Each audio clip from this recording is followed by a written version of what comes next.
तक हम अमेरिका के गुलाम रहे, इमरान खान पर एतमाद था। जब उसने कहा कि अमेरिका के गुलाम नहीं है तो अदम एतमाद हो गया। लिखो कि उसके कुछ साथी भी उसे सिर्फ पैसों के लिए छोड़ गए, हालांकि उसने तो पूरी दुनिया में इस्लाम और पाकिस्तान का नाम ऊंचा किया था। लिखो कि उसके लोटे साथियों से जब पूछा गया कि कप्तान का साथ छोड़ने पर क्या दोबारा आपको अवाम वोट देगी, तो उन्होंने कहा कि ये अवाम तो 2-3 दिन में सब कुछ भूल जाती है।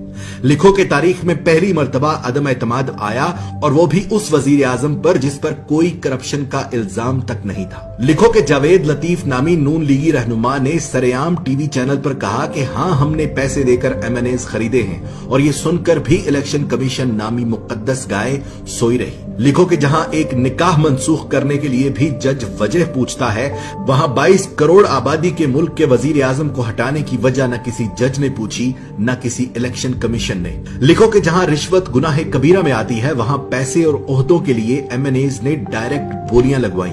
लिखो कि जब इमरान खान ने पाकिस्तान को आजाद करना चाहा तो उसे झुकाने के लिए सारे सियासतदान मिल गए। लिखो कि इलेक्शन कमीशन ने हमेशा इमरान खान की हुकूमत के खिलाफ फैसले किए, लेकिन वो फिर भी मुकद्दस ही रही। उसने अमीन अली गंडापुर के भाई को सिर्फ अपने हलके में जाने पर नाअहल कर दिया, लेकिन M&As को खरीदने पर बिल्कुल सोई रही। लिखो कि ईमान की इस खरीदो फरोख्त ने फिर से उस अमरीकी को सही साबित कर दिया जिसने कहा था कि पाकिस्तानी पैसे के लिए अपनी मां तक बेच देते हैं। लिखो कि जब बगैर किसी कसूर के असेंबली में तमाशा लगाया गया तो अज खुद नोटिस लेने वाले भी तमाशाई बने। लिखो कि पेट से सोचने वालों ने अमेरिका और मगरबी ममालिक के गुलाम सियासतदानों का साथ दिया। लिखो कि वो मर्दे मुजाहिद ये जानते हुए भी हक पर खड़ा रहा कि पैसे में बड़ी ताकत होती है। लिखो कि इस्लाम का नाम लेकर सियासत करने वालों ने उस शख्स की मुखालफत की जिसने सारी दुनिया में अपने नबी पाक सल्लल्लाहु अलैहि वसल्लम और इस्लाम पर लगे इल्जामात को गलत साबित किया। लिखो कि हम जहालत के उस समुद्र में रहते हैं कि जहां से हमें कोई नहीं निकाल सकता। लिखो कि महंगी गैरत कबूल नहीं थी,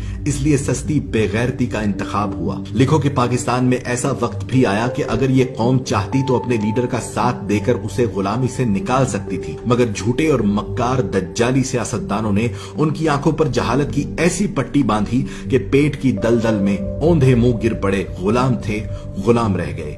गुलामों के लिए अच्छी खबर यह है कि अल्लाह ने इस कौम पर तरस खाकर एक बहादुर लीडर दिया जो उनकी गुलामी की जंजीरें तोड़ना चाहता है। पर इस कौम ने कहा कि मैं अमेरिका और मगरिब का गुलाम था और रहूंगा।